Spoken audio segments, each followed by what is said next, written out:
Hi friends, welcome to தக்ஸாஸ் Ashwin YouTube channel. இன்றைக்கி நம்ம நாட்டு சேவல் கறியில் உப்பு கறி தாங்க செய்ய போகிறோம். அதுக்கு மஞ்சத்தூள் போட்டு நல்லா 3 தடவை கழுவி வச்சுருக்கேங்க. அதுக்கப்புறம் இஞ்சி பூண்டு பேஸ்ட்டும் மஞ்சத்தூளும் போட்டு இப்போ பிரட்டி வச்சுருக்கேன். வாங்க எப்படி செய்யலான்னு பார்க்கலாம். ஒரு மிக்ஸி ஜாரில் மிளகு 1 ஸ்பூன் அளவு போட்டுக்கலாம். வெள்ளைப்பூடு ஒரு 5-6 வெள்ளைப்பூடு, ஜீரகம் 1 ஸ்பூன் அளவு போட்டுக்கலாம். ஒரே ஒரு சின்ன வெங்காயம், இது மிக்சியில் நல்லா அரைச்சிட்டு வந்துடலாம். மிக்சியில் நல்லா அரைச்சி எடுத்துக்குவோம். இந்த மாதிரி நம்ம அரைச்சி எடுத்துருக்கோம். இப்போ நம்ம ஆயில் ஊற்றிக்கலாம். சோம்பு 1/2 ஸ்பூன் நல்லா போட்டுக்கிடுவோம். பட்டை, கிராம்பு, அன்னாச்சிப்பூ எல்லாத்தையும் போட்டுக்கலாம். வரமிளகா ஒரு 8 வரமிளகா கிள்ளி வச்சுருக்கேன், அதை போட்டுக்கலாம்.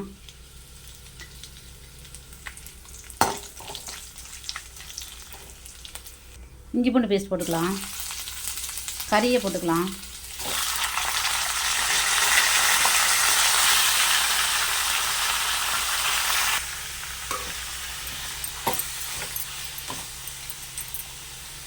மஞ்சத்தூள் கொஞ்சமாக போட்டுக்கலாம்.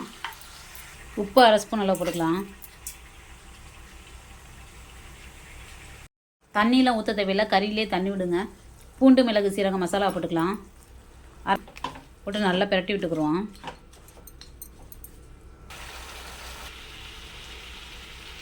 நம்மளுக்கு சூப்பரான உப்பு கறி ரெடி ஆயிடுச்சு.